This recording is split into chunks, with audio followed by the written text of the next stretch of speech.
Hello.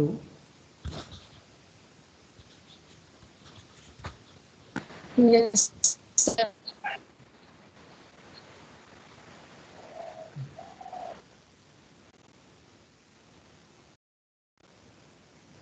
ठीक है, start कर रहे हैं हम लोग। तो कल मैंने यहाँ तक करा दिया था ये वाला पेपर।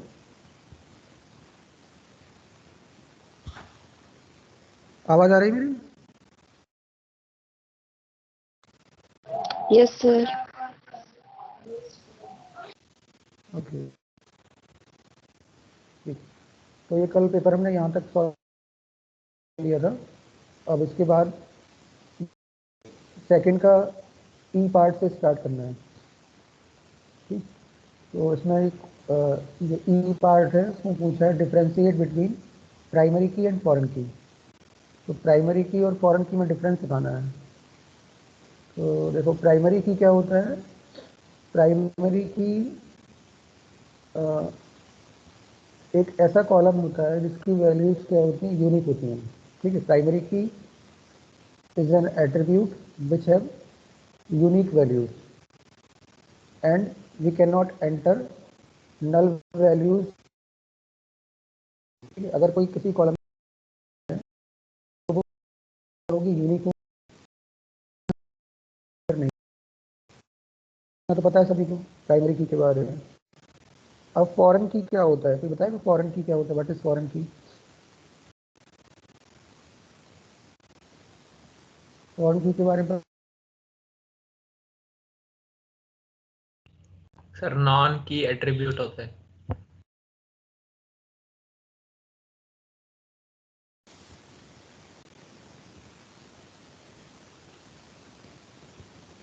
सर ये multiple values null values accept कर फॉरेन सकता की है सर ये। सर नॉन की एट्रीब्यूट होता है। नहीं, फॉरेन की मीन्स होता है कि इसमें क्या होते हैं, दो टेबल्स होते हैं। एक होता है पेरेंट टेबल और एक होता है चाइल्ड टेबल। ठीक है। तो पेरेंट टेबल के अंदर सपोज अगर कोई कॉलम है जो कि प्राइमरी की है, ठीक, और चाइल्ड टेबल के अंदर भी एक कॉलम है उसी नाम से जिस नाम से वो प्राइमरी की पेरेंट टेबल के अंदर है। ठीक है। सपोज पेरेंट टेबल के अंदर एक कॉलम है रोल नंबर, और ऐसे ही चाइल्ड टेबल के अंदर भी एक कॉलम है रोल नंबर। ठीक। तो रोल नंबर पेरेंट टेबल के अंदर क्या कर रहा है, प्राइमरी की का काम कर रहा है, और चाइल्ड टेबल के अंदर उसको हमने प्राइमरी की नहीं बनाया।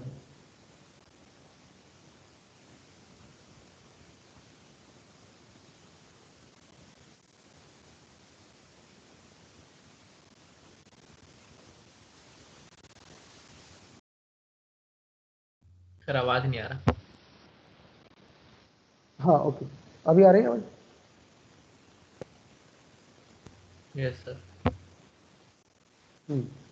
तो मैं ये बता रहा था कि पेरेंट टेबल में अगर कोई कॉलम प्राइमरी की है और चाइल्ड टेबल के अंदर भी सेम कॉलम है उसी नाम से, तो चाइल्ड टेबल में उसको हमने प्राइमरी की नहीं बनाया। चाइल्ड टेबल के लिए प्राइमरी की कोई और दूसरा कॉलम है। ठीक है। तो क्या होगा कि जो चाइल्ड टेबल के अंदर जो कॉलम सेम नाम से है, अगर उसकी वैल्यूज पेरेंट टेबल की प्राइमरी की से डेराइव हो रही है, डेराइव का मतलब वो वैल्यू अपनी कहाँ से ले रहा है, पेरेंट टेबल की प्राइमरी की से, तो चाइल्ड टेबल में जो कॉलम है उसे हम बोलते हैं फॉरेन की। फॉरेन की जो होता है वो अपनी वैल्यूज कहाँ से लेता है, पेरेंट टेबल की प्राइमरी की से। ठीक है। फॉर एग्जाम्पल सपोज यहाँ पर मैंने एक एग्जाम्पल ले रहा हूँ।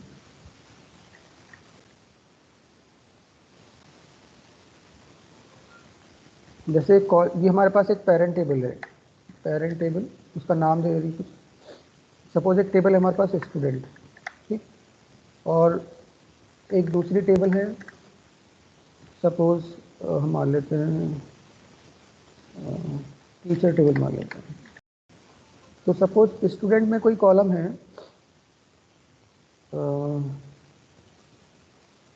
क्या कॉलम मान लें स्टूडेंट के अंदर,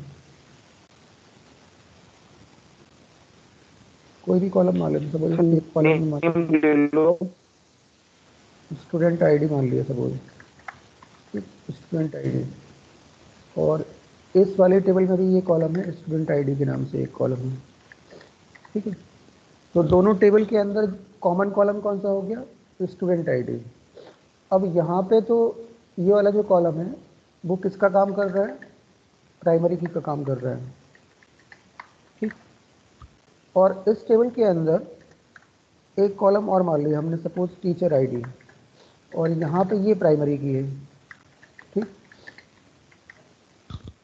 तो जो स्टूडेंट आईडी है वो टीचर टेबल के अंदर क्या है, प्राइमरी की नहीं बनाया उसको हमने, बट इस वाले कॉलम की वैल्यूज अगर हम स्टूडेंट टेबल के स्टूडेंट आईडी से डिराइव कर रहे हैं, ठीक है, तो फिर ये जो कॉलम है, this column in teacher table के अंदर उसको लेंगे फॉरेन की। फॉरेन की क्या होता है, वो अपनी वैल्यूज कहाँ से लेता है, पेरेंट टेबल के प्राइमरी की से लेता है, ठीक। फॉरेन की हेल्प से हम दो टेबल के बीच में रिलेशनशिप इस्टेब्लिश करते हैं। इसका आंसर नोट कर लो तुम लोग, मैं इसकी डेफिनेशन लिखा देता हूँ फॉरेन की कि फॉरेन की जो होता है, नोट कर लो इसे, फॉरेन की डेफिनेशन, फॉरेन की तो लिखो, it is used to establish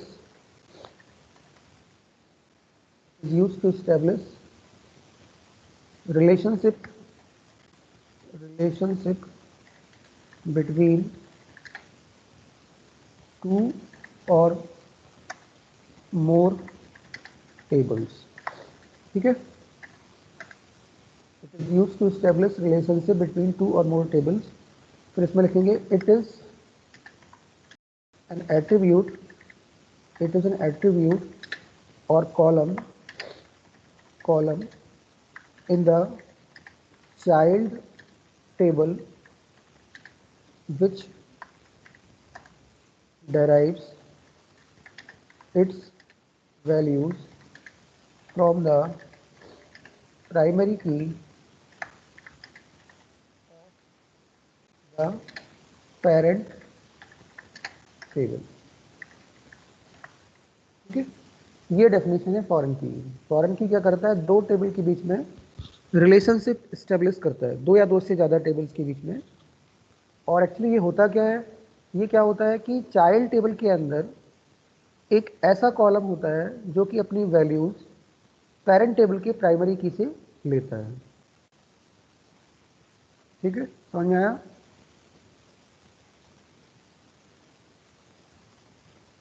समझ में आया ये चीज़, फॉरेन की डेफिनेशन समझ में आई? Yes sir. Yes, sir. तो हमारे पास क्या होगी, दो टेबल्स होंगी, एक टेबल को हम बोलेंगे पेरेंट टेबल और एक टेबल को बोलेंगे चाइल्ड टेबल। अब पेरेंट टेबल और चाइल्ड टेबल के बीच में एक कॉलम क्या होगा, कॉमन कॉलम होगा, ठीक है। कॉमन कॉलम मतलब सेम नाम से होगा। तो पेरेंट टेबल के अंदर अगर वो कॉलम प्राइमरी की है तो चाइल्ड टेबल के अंदर वो कॉलम क्या होगा, फॉरेन की होगा।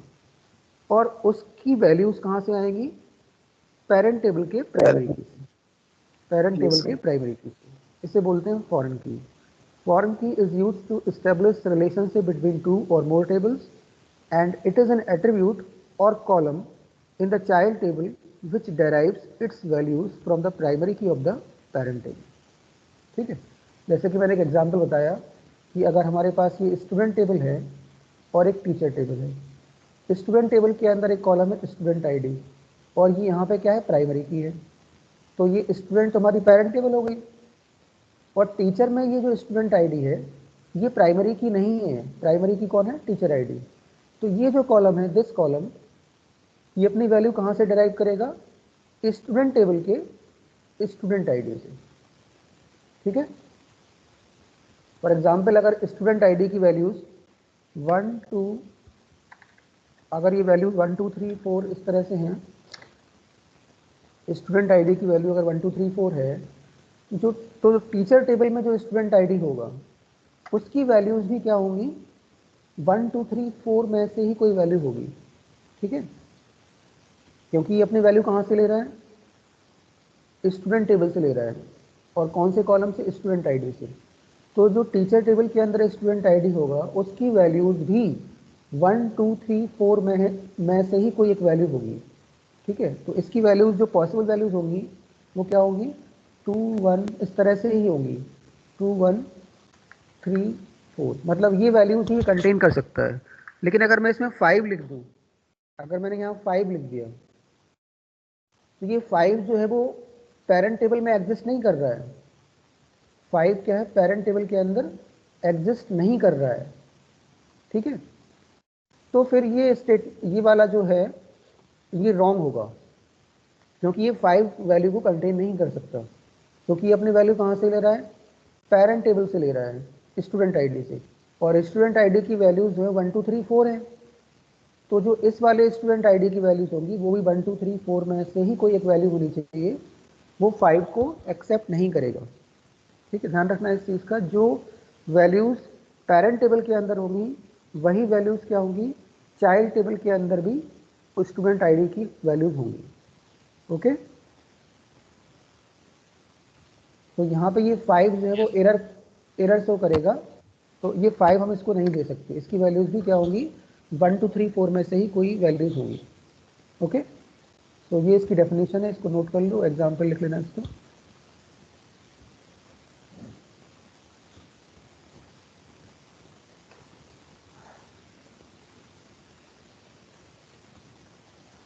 नोट कर लो ये डेफिनेशन।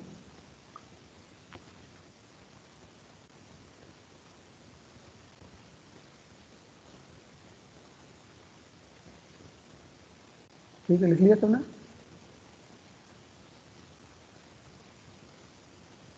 नोट कर लिया? हाँ ठीक, Yes, sir. ओके ठीक है।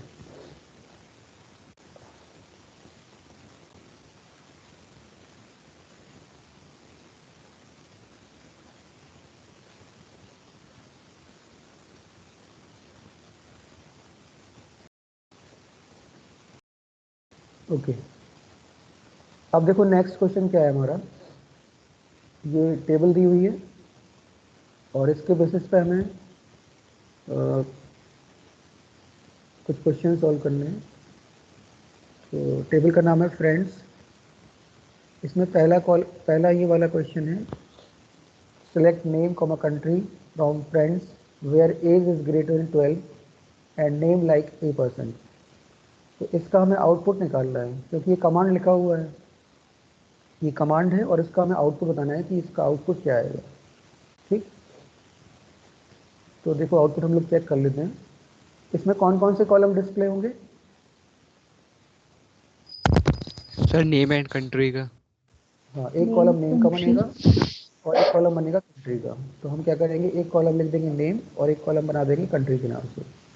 अब देखो इसने बोला है कि उन्हीं का चाहिए जिनका एज क्या है, 12 ईयर से ज़्यादा है और जिनका नाम ए से स्टार्ट होता है। ए परसेंटेज का मतलब क्या हुआ, ए से स्टार्ट करना। तो इस टेबल के अंदर हम ये चेक कर लेंगे कि किस किस का एज 12 से ज़्यादा है।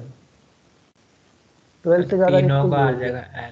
ठीक है, एक ये हो गया और ये हो गया, एंजल एक हो गया। अलेक्जेंडर। हाँ, अब इसमें से एज तो केवल सभी का है, केवल इस चार्ल्स को छोड़ के सभी का एज 12 से ज़्यादा है। लेकिन ए से किसका नाम स्टार्ट हो रहा है, ए से एलिस हो रहा है।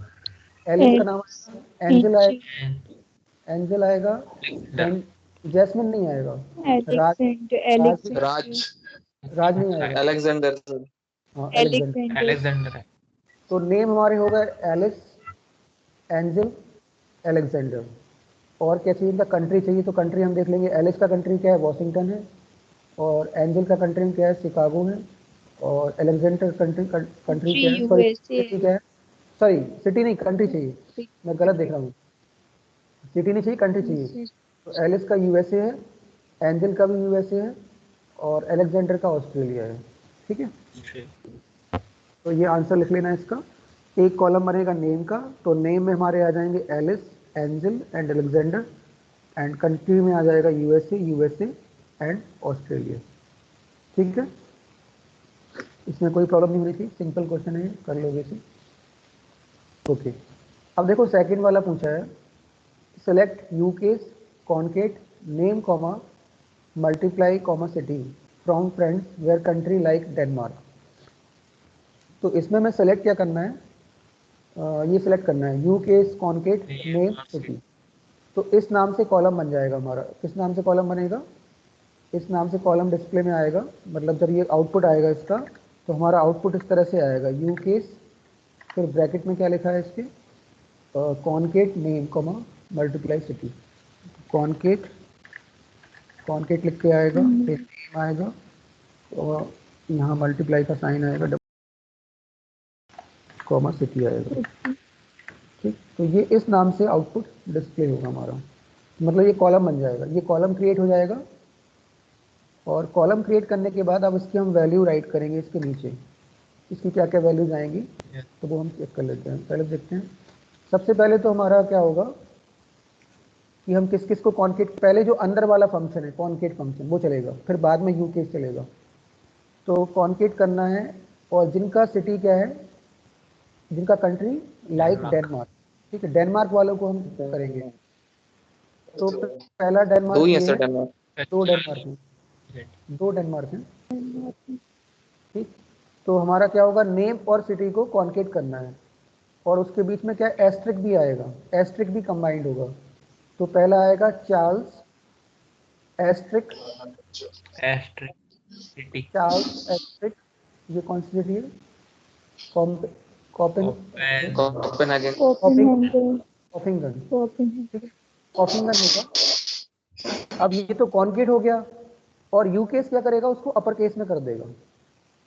ठीक है, कॉन्केट से तो वो कॉन्केट हो गया, फिर उसके बाद उस पर यू केस भी तो लगेगा, तो यू केस क्या करेगा, उसको अपर केस में लिख देगा। तो यानी कि ये चार्ल्स एस्ट्रिक कॉम्पिंगन, ये हमारा अपर केस लेटर्स में डिस्प्ले होगा। ठीक है,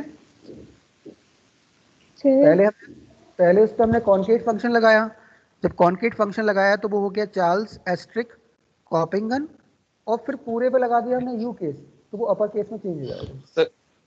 sir concat function sir add करने के लिए यूज होता है कॉन्केट ऐड नहीं करता, ऐड स्ट्रिंग्स कंबाइन करता है, क्या? स्ट्रिंग्स को कंबाइन करता है कॉन्केट। ठीक है, तो हमारा यहाँ पे कॉन्केट हो गया, फिर उस पर हमने यू केस लगा दिया, तो वो अपर केस लेटर में डिस्प्ले हो जाएगा। ऐसे ही फिर दूसरा जो है डेनमार्क, वो है जेटी। हाँ, सर कॉन्केट में सर हम सी वाले ही लेंगे सर। सी वाले क्यों लोगे, जिनका कंट्री डेनमार्क है उनको लोगे ना। कॉन्केट तो फंक्शन होता है, कॉन्केट फंक्शन होता है जो कि दो स्ट्रिंग्स को कंबाइन करता है, दो या दो से ज़्यादा स्ट्रिंग्स को कंबाइन करता है। ठीक है, तो यहाँ पे हमारे पास नेम था, मल्टीप्लिकेशन था, मल्टीप्लिकेशन भी एक स्ट्रिंग है, और सिटी भी एक स्ट्रिंग है। तो ये तीन तीन स्ट्रिंग्स को कंबाइन कर देगा। तो हमारा चार्ल्स एस्ट्रिक कॉम्पिंगन आ गया था, फिर उस पर यू केस लगा दिया तो अपर केस में चेंज हो गया। फिर हमारा दूसरा डेनमार्क कौन है, ये है, तो ये इसका नाम क्या है, जेटी है, जेटी और एस्ट्रिक कॉपिंग। नेकोम्बलिंग, और वो अपर केस में आ जाएगा, अपर केस में आ जाएगा। ठीक है, ओके, तो ये हो गया हमारा, इसका आउटपुट आ गया। ठीक है, ये आउटपुट नोट कर लेना तुम लोग, Yes, sir. इसका आंसर लिख लेना। ठीक है, अब देखो थर्ड में पूछा है, सिलेक्ट मिड ब्रैकेट में name comma 1 comma 4 as U I D from friends where country like USA. तो इसमें हमें क्या सिलेक्ट करना है, मिड ब्रैकेट में नेम कॉमा 1 कॉमा 4। एक मिड फंक्शन मैंने बताया था क्लास 11 कि मिड फंक्शन का क्या यूज होता है। ये सारे फंक्शन मैंने क्लास 11 में बताए थे, एसक्यूएल वाले। कॉन्केट का भी यूज बताया था, यू केस का भी यूज बताया था। तो ऐसे एक फंक्शन होता है मिड फंक्शन। तो मिड फंक्शन क्या करता है कि जो हमारा नेम है, नेम वाला कॉलम, उसमें क्या करेगा, फर्स्ट कैरेक्टर से स्टार्ट करेगा, कैरेक्टर नंबर 1 से स्टार्ट करेगा, और कितने कैरेक्टर निकालेगा, 4 Four. कैरेक्टर निकालेगा। तो वो एक्सट्रैक्ट करेगा वहाँ से, starting from first character up to fourth character. ठीक है, फोर्थ कैरेक्टर नहीं, sorry, starting from first character it will extract 4 number of characters. ठीक है, कैरेक्टर नंबर 1 से स्टार्ट करेगा, और कितने कैरेक्टर निकालेगा, 4 कैरेक्टर निकालेगा। तो हम देख लेते हैं किसका, पहले यूएसए वालों का निकालना है, जिनकी कंट्री क्या है, यूएसए। तो यूएसए वाले हमारे पास हैं, एक ये है, एक दो लोग हैं। ठीक है। तो एलिस में देखो कितने कैरेक्टर निकालने हैं, 1 से लेके 4 तक। तो 1 2 3 4, तो इसका आंसर क्या आएगा? ALIC आएगा। ठीक है, ध्यान रखना कि SQL में जो स्ट्रिंग्स होती हैं वो 0 से स्टार्ट नहीं होती हैं। पाइथन के अंदर जो स्ट्रिंग्स होती है वो इंडेक्स 0 से स्टार्ट होती है, लेकिन SQL में जो स्ट्रिंग होती है वो इंडेक्स 1 से स्टार्ट होती है। तो जो कैपिटल A है उसका इंडेक्स क्या होगा? 1 होगा। अब हमें 4 कैरेक्टर निकालने हैं, तो एक हो गया A, एक हो गया L, एक हो गया I और एक हो गया C। तो क्या आ जाएगा? ALIC। सर आगे एज यूआईडी मतलब क्या है? बता रहा हूँ, उसका बता रहा हूँ। अभी तो हमारा एक आउटपुट क्या है? ALIC आ गया। ठीक है, फिर दूसरा आउटपुट क्या आएगा? ANGE इसमें 4 चाहिए, तो क्या आएगा? ANG ANGE आएगा। ठीक है, तो हमारे 2 ई आउटपुट हो तक गए। आएगा। हाँ, एक आउटपुट तो हो गया हमारा ALIC और एक आउटपुट हो गया ANGE। अब ये कॉलम किस नाम से डिस्प्ले होगा? ये कॉलम किस नाम से डिस्प्ले होगा वो हमें लिखना है। एक्चुअली हमने इसको सेलेक्ट क्या किया था?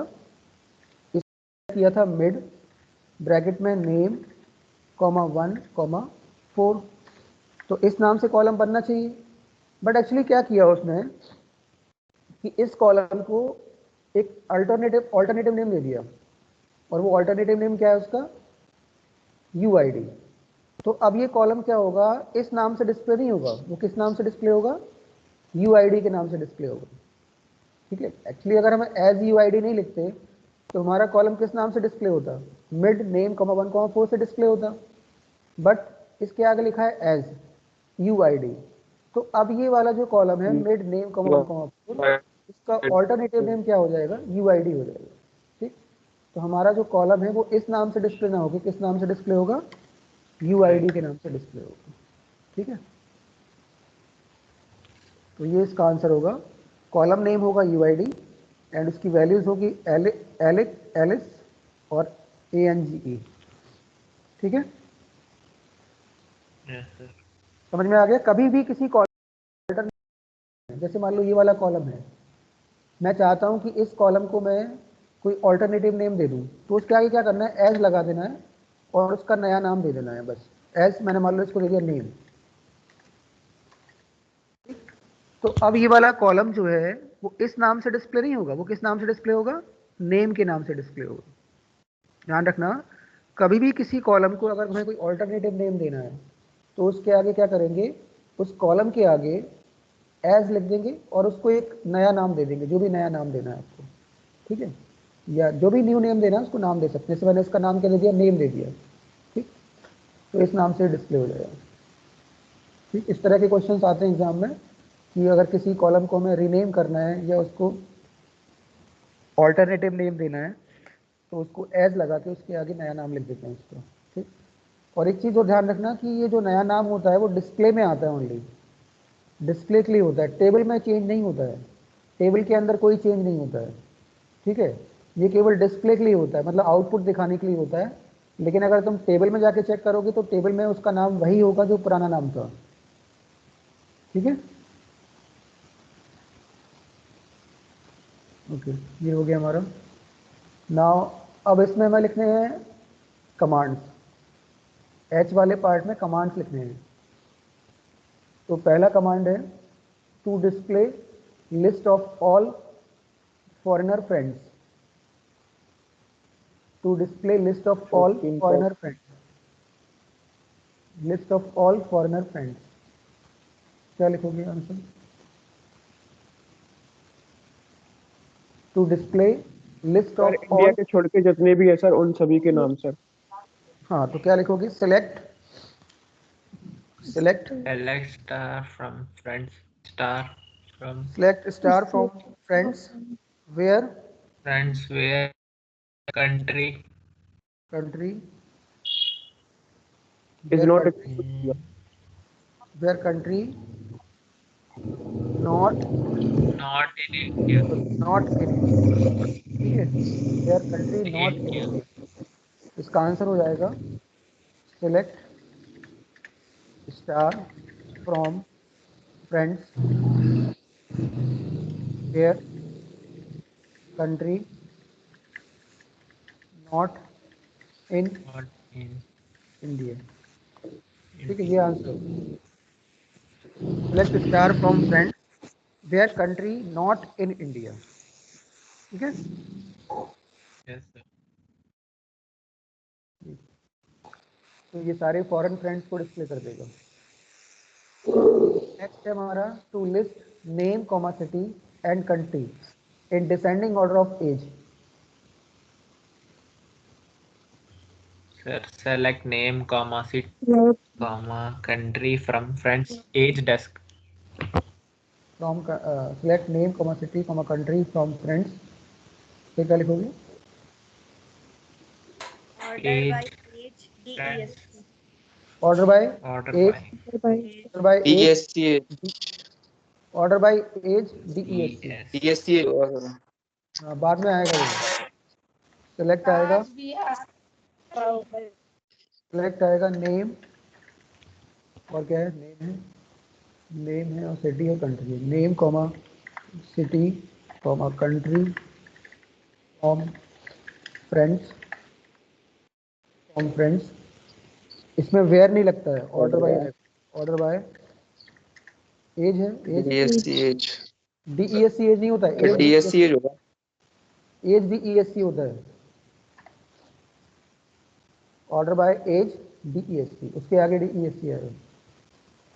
ठीक है, तो ये दूसरे का आंसर हो जाएगा, ऑर्डर बाय एज DESC। और अगर असेंडिंग में दिखाना होता तो हमें DSC लगाने की जरूरत नहीं होती। ठीक है, ये इसका आंसर हो गया। फिर थर्ड का आंसर बताना है to count how many friends have email ID on Gmail. To count how many friends Sir, have email ID. select count email ID bracket. select count हाँ, Sir, select count bracket में email ID from हाँ, friends. From friends, friends Friends. और फिर उसके बाद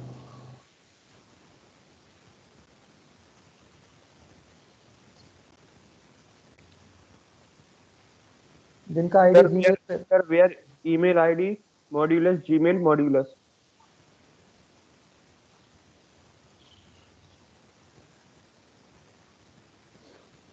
इसमें क्या है देखो, एक तो आंसर सर इसका होगा।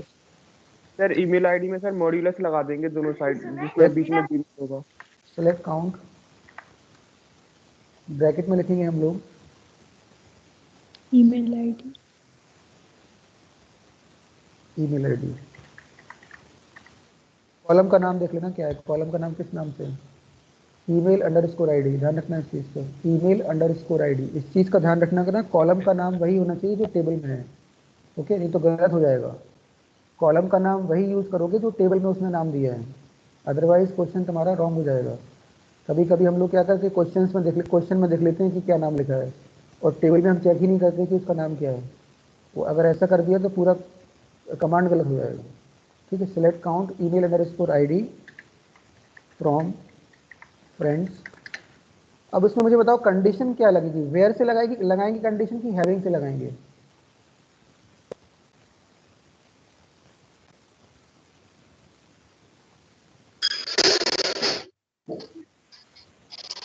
वेयर पे लगी हम्म? वेयर। क्योंकि जब हम एग्रीगेट फंक्शन यूज करते हैं तो हम लोग हैविंग क्लॉज लगाते हैं, और यहाँ पे काउंट फंक्शन जो है, काउंट फंक्शन एक एग्रीगेट फंक्शन है। लेकिन एक्चुअली करना क्या है कि यहाँ पे हमें काउंट चाहिए ईमेल आईडी का फ्रॉम फ्रेंड्स। मॉड्यूलस वाला यूज कर लेगा सर, सही नहीं, बता मॉडुलस, रहा हूँ। मॉडुलस तो लगेगा, लेकिन मैं ये बोल रहा हूँ कंडीशन वेयर से लगेगी, हैविंग से लगेगी। सर वेयर से लगेगी सर। क्यों? हम तो एग्रीगेट फंक्शन यूज कर रहे हैं, और एग्रीगेट फंक्शन के अंदर काउंट एक एग्रीगेट फंक्शन है, और जब हम काउंट एग्रीगेट फंक्शन लगाते हैं तो कंडीशन वेयर से नहीं लगती है, हैविंग से लगती है। मैंने बताया था ये, जब भी हम एग्रीगेट फंक्शन का यूज करते हैं तो कंडीशन वेयर का यूज नहीं करते, कंडीशन में यूज करते हैं हैविंग का। ठीक है, इसको एक काम करना, अभी तो मैं हैविंग लिख रहा हूँ, ठीक है, लेकिन तुम लोग क्या करना, इसको रन करा के देखना अपने MySQL में कि कंडीशन आउटपुट किससे करेक्ट आ रहा है, हैविंग से करेक्ट आ रहा है कि वेयर से करेक्ट आ रहा है। ठीक है, मैं अभी हैविंग राइट कर रहा हूँ। Having email underscore ID, email underscore ID, like क्या लिखोगे? लाइक में क्या आ जाएगा डबल कोट्स में? Modulus Gmail modulus. हाँ, modulus email, modulus gmail, gmail modulus, ये हो जाएगा इसका आंसर। ठीक है, जिसकी आईडी में जीमेल है कहीं पे भी, तो दोनों तरफ मॉडुलस लगाना पड़ेगा। ठीक है, अब इसमें ये चेक कर लेना तुम लोग कि सर वेयर लगना है कि हैविंग लगना है। सर एक बार हैविंग क्लॉज और वेयर क्लॉज में एक और डिफरेंस बता दो। वेयर और हैविंग दोनों कंडीशंस लगाने के लिए यूज़ करते हैं। ठीक है, वेयर का यूज़ भी क्या होता है? कंडीशन लगाने के लिए होता है, और हैविंग का यूज़ भी कंडीशन लगाने के लिए होता है। लेकिन हैविंग क्लॉज का यूज़ हम तब करते हैं जब हम अपने कमांड में एग्रीगेट फंक्शंस का यूज़ करते हैं। यहाँ पे काउंट क्या है? एक एग्रीगेट फंक्शन है, जैसे कि सम, एवरेज, मिन, मैक्स, ये क्या होते हैं? हमारे एग्रीगेट फंक्शंस कहलाते हैं। सम फंक्शन एक एग्रीगेट फंक्शन है, एबीजी फंक्शन एक एग्रीगेट फंक्शन है, मैक्स फंक्शन एक एग्रीगेट फंक्शन है, मिन फंक्शन एक एग्रीगेट फंक्शन है, काउंट फंक्शन एक एग्रीगेट फंक्शन है। तो जब भी हम एग्रीगेट फंक्शन का यूज़ करते हैं, यहाँ हमने एग्रीगेट फंक्शन का यूज़ किया है, इसलिए जब हम इसमें कंडीशन लगाएंगे तो उसमें वेयर का यूज़ नहीं करेंगे, किसका यूज़ करेंगे? हैविंग का यूज़ करेंगे। ठीक है, यस सर। ध्यान रखना। अगर जैसे मान लो ये है, ये वाला क्वेश्चन है, तो इसमें मैंने वेयर क्यों लगाया? क्योंकि यहाँ पे मैंने एग्रीगेट फंक्शन यूज़ ही नहीं किया है। तो जब एग्रीगेट फंक्शन यूज़ नहीं करते हैं तो हम कंडीशन किससे लगाते हैं? वेयर से लगाते हैं। ठीक है, और इस वाले कमांड में हमने एग्रीगेट फंक्शन का यूज़ किया है, इसलिए जो भी कंडीशन आएगी वो हैविंग के थ्रू आएगी। Okay, yes sir. Yes, sir. ठीक है, आंसर लिख लेना, इसका नोट कर लेना आंसर। ये वाला आंसर नोट कर लेना है, ये सारे आंसर नोट कर लेना।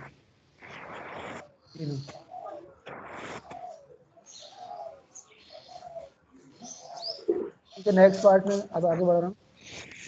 नेक्स्ट पूछा है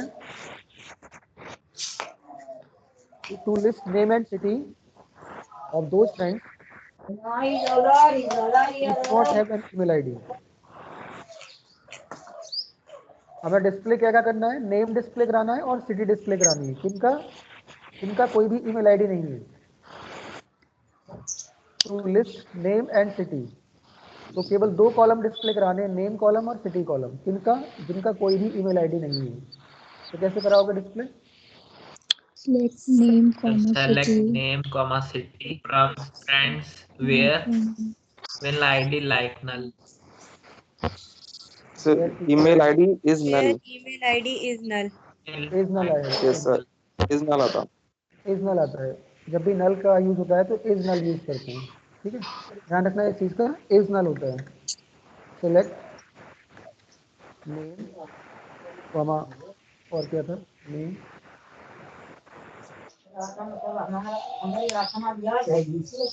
comma city from friend where email ID और आईडी इज नल।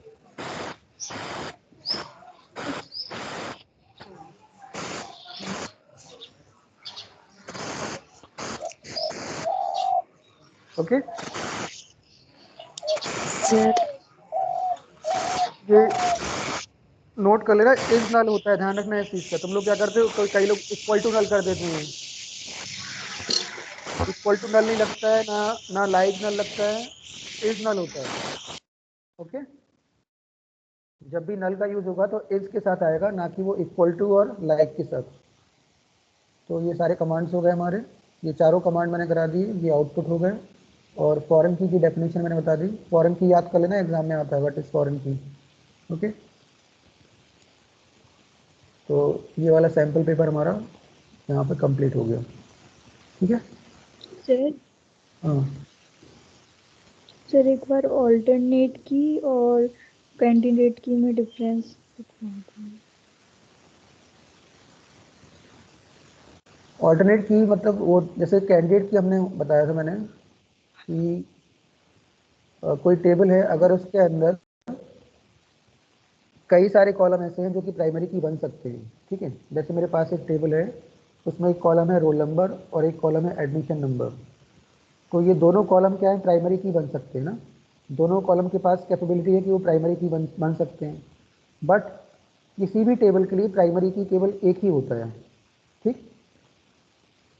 तो हम किसी भी कॉलम को प्राइमरी की बना सकते हैं, या तो रोल नंबर को या एडमिशन नंबर को। तो सपोज मैंने अगर रोल नंबर को प्राइमरी की बना दिया, तो मेरा एडमिशन नंबर कौन सा की हो जाएगा? कैंडिडेट। कैंडिडेट की, ठीक है। वो कैंडिडेट की हो गया एडमिशन नंबर। तो कैंडिडेट की जो है वो एडमिशन नंबर और कैंडिडेट की हो गया, तो इसको हम ऑल्टरनेट की भी कह सकते हैं। कैंडिडेट की मतलब एक ऑल्टरनेट की का भी काम करता है एक तरह से। जैसे मान लो मेरे पास अभी तो दो ही कॉलम थे जो प्राइमरी की बन सकते थे। मेरे पास मान लो एक टेबल के अंदर 3 या 4 कॉलम ऐसे हैं जो प्राइमरी की बन सकते हैं। अब मैंने उसमें से एक कॉलम को तो प्राइमरी की बना दिया, तो बाकी के जितने कीज बने वो क्या कीज होंगे, वो क्या होंगे, कैंडिडेट की होंगे, ठीक है। तो उन कैंडिडेट कीज को ही हम ऑल्टरनेट की भी बोल सकते हैं, ठीक है। कैंडिडेट की ही ऑल्टरनेट की होते हैं हमारे। कैंडिडेट कीज जैसे बुक में जो लिखा हुआ है अकॉर्डिंग टू, अगर हम बुक की डेफिनेशन में जाएं तो वहाँ पे लिखा है कि all the candidate keys are considered as alternate key. एक मिनट देख लो मेरा क्या लिखा है इसमें।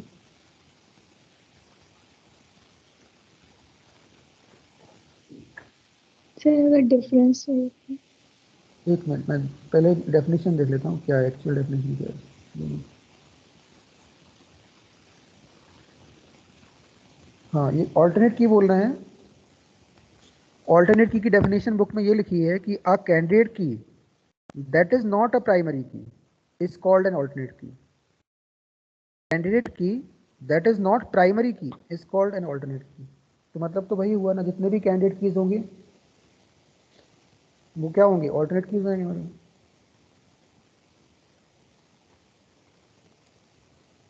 ऑल्टरनेट की तो होंगे, वो जितने भी कैंडिडेट कीज हैं वो सारे क्या हो जाएंगे, ऑल्टरनेट की हो जाएंगे हमारे। अब कैंडिडेट की that is not primary key is called an alternate की।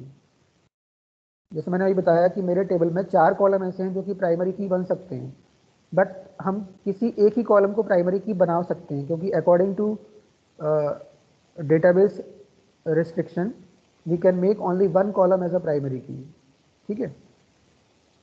तो जो कॉलम प्राइमरी की बन गया वो तो प्राइमरी की में आ गया, और बाकी के जो कॉलम्स हमारे प्राइमरी की बनने की कैपेबिलिटी रखते थे वो कैंडिडेट की हो गए, ठीक। तो ऑल्टरनेट की क्या होता है, ऑल्टरनेट की एक ऐसा कैंडिडेट की होता है जो कि प्राइमरी की नहीं है, ठीक। तो जितने भी कैंडिडेट की हो गए वो तो ऑल्टरनेट की ही कहलाएंगे ना फिर। समझ में आया?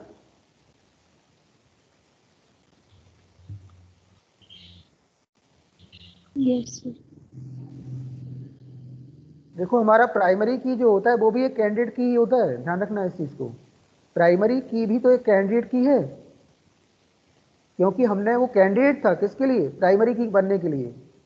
लेकिन हमने उसको कैंडिडेट तो था लेकिन हमने उसको प्राइमरी की बना दिया, तो अब वो हो गया प्राइमरी की, और बाकी के जितने कैंडिडेट थे वो क्या हो गया, ऑल्टरनेट की हो गए। कोई भी ऐसा कॉलम जो कि प्राइमरी की बनने की कैपेबिलिटी रखता है उसे हम बोलते हैं कैंडिडेट की। तो जिस कैंडिडेट को हमने प्राइमरी की बना दिया वो तो चला गया प्राइमरी की में, और बाकी के जितने कैंडिडेट बचे वो क्या हो गए, ऑल्टरनेट की हो गए। ओके,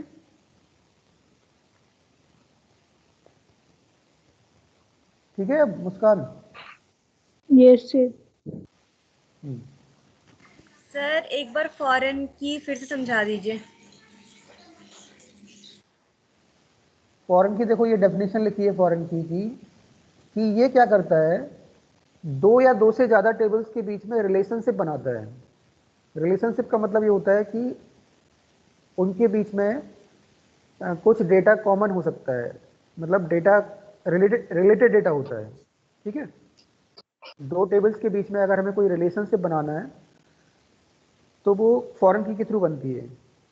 और फॉरेन की होता क्या है, ये एक ऐसा कॉलम होता है किसके अंदर, चाइल्ड टेबल के अंदर।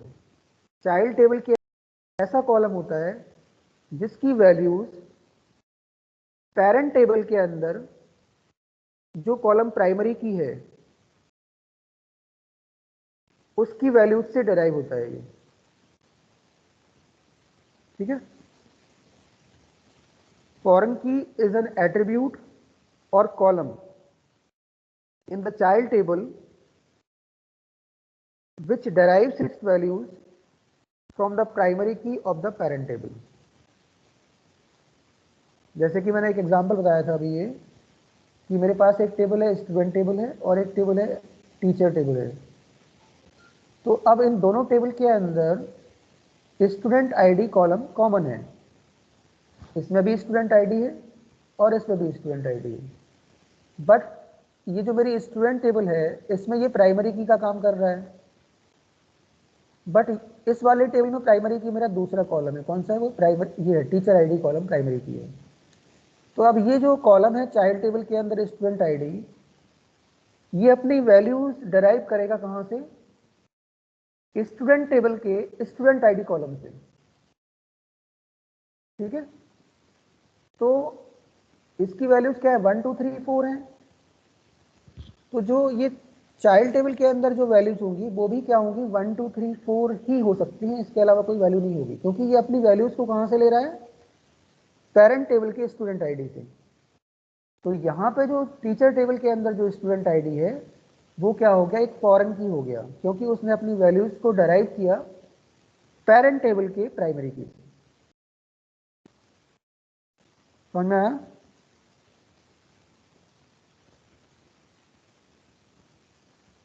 सर फॉरेन की नल वैल्यू एक्सेप्ट कर, फॉरेन की नल वैल्यू एक्सेप्ट नहीं करेगा, क्योंकि वो तो अपनी वैल्यू कहां से डराइव कर रहा है, प्राइमरी की से डराइव कर रहा है ना। तो प्राइमरी की वैल्यू तो नल होती नहीं है। Yes sir.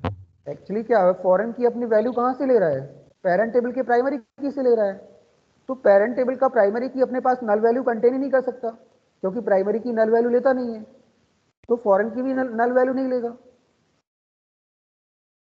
ठीक, अच्छा एक चीज और, अगर मान लो मैंने इस टेबल के अंदर ये वाला वैल्यू डिलीट कर दी, 1 को डिलीट कर दिया, ठीक है, तो ये यहां पे डिलीट होगा क्या, इस टेबल में डिलीट होगा?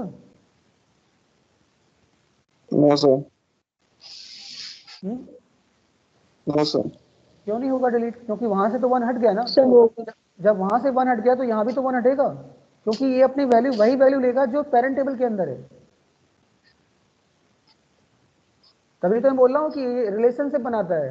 अगर एक टेबल में कोई चेंज हुआ, पेरेंट टेबल में कुछ चेंज हुआ, तो चाइल्ड टेबल में भी चेंज रिफ्लेक्ट होगा। मतलब यहां से भी ये डिलीट हो जाएगा। अगर मैंने पेरेंट टेबल में कोई वैल्यू डिलीट कर दी, यहां से इनमें से कोई भी एक वैल्यू डिलीट कर दी, तो वो वैल्यू फिर चाइल्ड टेबल में भी एग्जिस्ट नहीं करेगी, क्योंकि चाइल्ड टेबल के अंदर जो वैल्यूज हैं वो तो पेरेंट टेबल से ही आ रही ना। ठीक है, तो इसलिए तो बोला है कि फॉरेन की जो होता है वो दो टेबल के बीच में रिलेशनशिप दिखाता है, और फॉरेन की अपनी वैल्यूज को डिराइव करता है पेरेंट टेबल के प्राइमरी की से।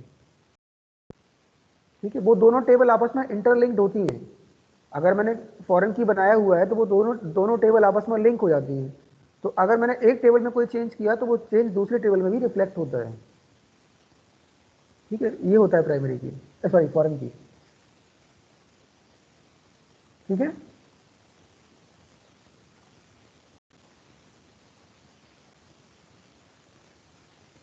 ओके, ठीक है, तो ये पेपर हमने सॉल्व कर लिया।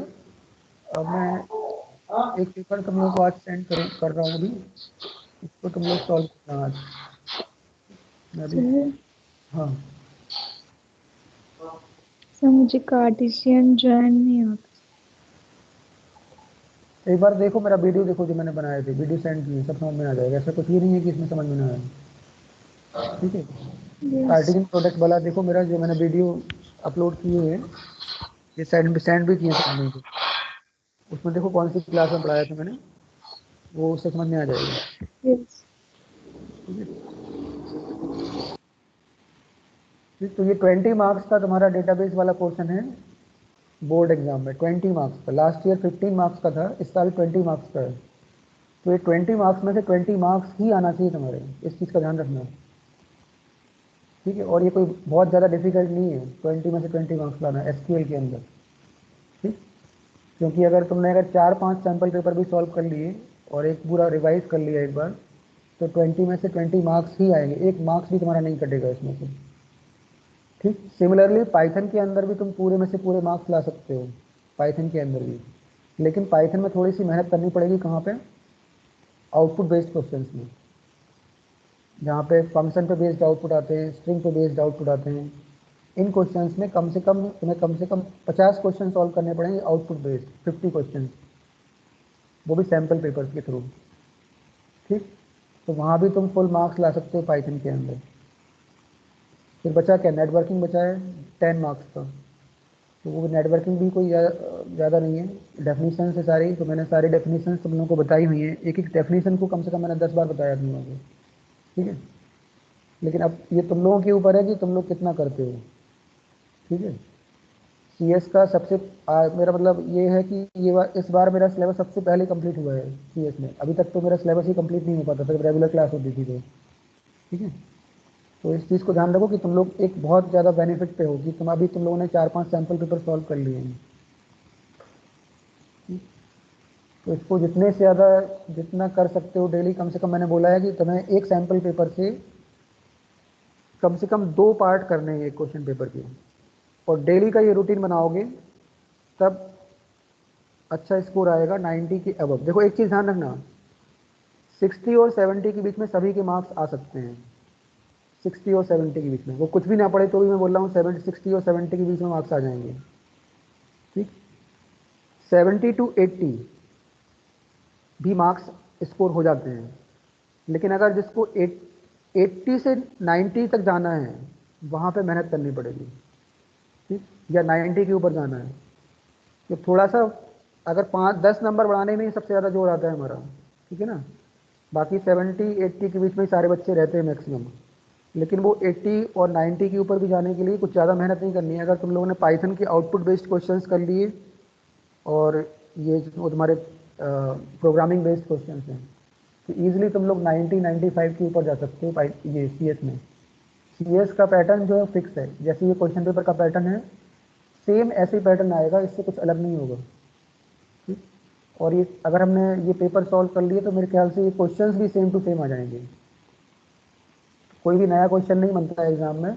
वो क्या करते हैं, पुराने सैम्पल पेपर से उठाते हैं और पुराने सैम्पल पेपर से कोई एक क्वेश्चन यहाँ से लिया, एक क्वेश्चन वहाँ से लिया, और इसको मिक्सअप करके तुम्हारा क्वेश्चन पेपर बन जाता है। ठीक है, तो इसको डेली में बोलता हूँ, इसको प्रैक्टिस करो जिससे कि स्कोर अच्छा है तुम लोगों का। और घर पे अब तुम लोग स्कूल भी नहीं आना है, तो ऐसा कोई वो भी नहीं है कि तुम लोगों के पास टाइम नहीं है, कुछ नहीं है। ठीक, टाइम तो बहुत ज़्यादा है इस बार तुम लोगों के पास, घर पे ही हो, कहीं जाना भी नहीं है। ठीक, तो इसको डेली पढ़ो, कम से कम 1 घंटा तो मिनिमम पढ़ो इसको। मैं ज़्यादा भी नहीं बोल रहा हूँ कि तुम 2 या 3 घंटे पढ़ो उसको, लेकिन डेली रूटीन में होना चाहिए वो चीज़। मिनिमम 1 घंटा तो डेली पढ़ना ही है। ये अपना माइंड सेट कर लो कि मुझे 1 घंटा सीएस को देना ही है, चाहे कुछ भी हो। ठीक है, इस तरह से पढ़ाई करोगे तो अच्छे डेफिनेटली अच्छा स्कोर आएगा तुम्हारा। और ज़्यादा तुम्हें ये लगेगा डेली पढ़ोगे तो ज़्यादा मेहनत भी नहीं लगती है। मेहनत तब होती है जब हम रोज़ नहीं पढ़ते हैं। जब हम रोज़ नहीं पढ़ते हैं, एक साथ पूरा चीज़ें याद करने की कोशिश करते हैं या एक साथ चीज़ें सीखने की कोशिश करते हैं। डेली अगर कोई चीज़ का रूटीन बनाओगे तो वो चीज़ बहुत ईजिली हो जाती है और हमारे माइंड के ऊपर कोई प्रेशर भी नहीं आता है। ठीक, तो इस चीज़ को कंटिन्यू करो, अपनी हैबिट में लाओ। ठीक, जल्दी उठना स्टार्ट करो, क्योंकि यदि सर्दियों का समय है, जितना जल्दी उठोगे उतनी जल्दी तुम्हारी मेमोरी उतनी अच्छी होगी। लेट उठोगे तुम्हारी मेमोरी धीमे धीमे कम होती जाएगी। ठीक, ये मैं अपने एक्सपीरियंस से बता रहा हूँ, क्योंकि मैं जो करता हूँ मैं बता रहा हूँ इस चीज़ की। ठीक, ऐसा नहीं है कि मैंने अभी पढ़ना बंद कर दिया, मैं अभी भी पढ़ता रहता हूँ। पढ़ना एक अच्छी हैबिट होती है, पढ़ना कोई बुरी बात नहीं होती, पढ़ना अच्छी हैबिट होती है। ठीक, और जितना अच्छी पढ़ाई कर लोगे आगे इसको तुम लोग उतना बेनिफिट मिलेगा उस चीज़ का। अभी पढ़ाई नहीं करोगे फिर आगे प्रॉब्लम होगी। ठीक? तो इसको करते रहो, पढ़ाई करते रहो, जो काम मैं देता हूँ उस काम को करो तो कोई प्रॉब्लम नहीं आएगी और मार्क्स भी तुम्हारे अच्छे आएंगे। ठीक, मैं तो इतना ही बोला है CS में तुम्हें कहीं बाहर पढ़ने की ज़रूरत नहीं है, क्योंकि मैं इतना सफिशिएंट पढ़ा देता हूँ कि बाहर भी कहीं क्लास कोचिंग क्लास की ज़रूरत नहीं है, ट्यूशन नहीं पढ़ना है, सब चीज़ें तुम लोगों के पास अवेलेबल हैं। सैम्पल पेपर भी भेज देता हूँ मैं, थ्योरी भी मैंने लिखाई हुई है और बता भी देता हूँ कि कौन से क्वेश्चन इंपॉर्टेंट हैं। तो फिर तुम लोगों के पास क्या बचता है, तुम ही लोगों को पढ़ना है, बाकी का काम तो हो चुका है। दूसरी मतलब मेरे एंड से तो मैंने सारा सब कुछ कराया है। उसके बाद भी मैं बोलता हूँ कि अगर कोई चीज़ नहीं आती तो पूछ सकते हैं मुझसे। ठीक, तो अगर कोई कमी रहती है फिर तुम ही लोगों की तरफ से कमी होगी। ठीक है, तो अभी भी अगर तुम लोग स्टार्ट करोगे डेली पढ़ना तो तुम्हारा 1 महीने के अंदर, मैं कह रहा हूँ विद इन 1 मंथ पूरा सिलेबस याद हो जाएगा तुम्हें। कोई भी क्वेश्चन तुम देखोगे, जैसे मैं कोई भी क्वेश्चन देखता हूँ तो मुझे तुरंत उसका आंसर आ जाता है। इसका रीज़न पता क्या है, क्यों आता है ये आंसर? इसका रीज़न ये है क्योंकि मैंने इसको टाइम दिया है इस चीज़ को, और जिस चीज़ के लिए टाइम दोगे वो चीज़ तुम्हें ऑटोमेटिकली चीज़ को आ जाएगी। और हम अगर टाइम ही देंगे उस चीज़ को तो वो चीज़ नहीं आएगी। किसी भी चीज़ में इन्वॉल्वमेंट बहुत ज़रूरी है। अगर इन्वॉल्व नहीं होगे, देखो पास होना कोई बड़ी बात नहीं है। पास तो मैं कह रहा हूँ कि तुम मैं आज की डेट में लिख के दे रहा हूँ कि आज से तुम पढ़ाई बंद कर दो तब भी तुम पास हो जाओगे।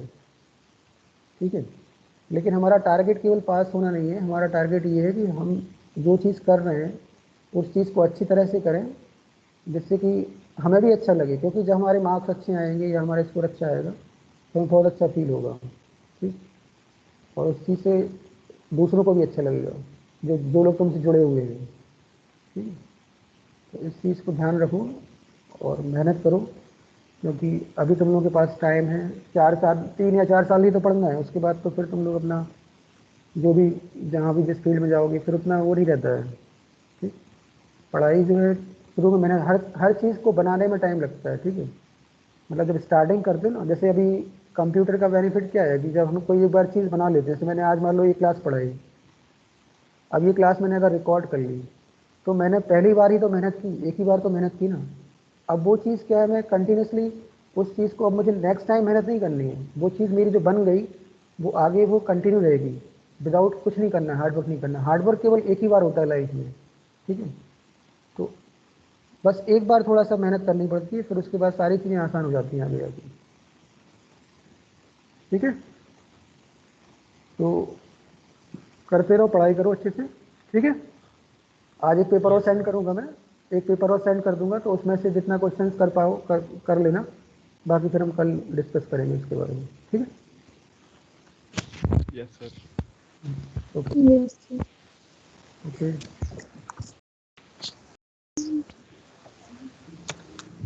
Thank you sir. ठीक है, okay Thank you, sir. Okay.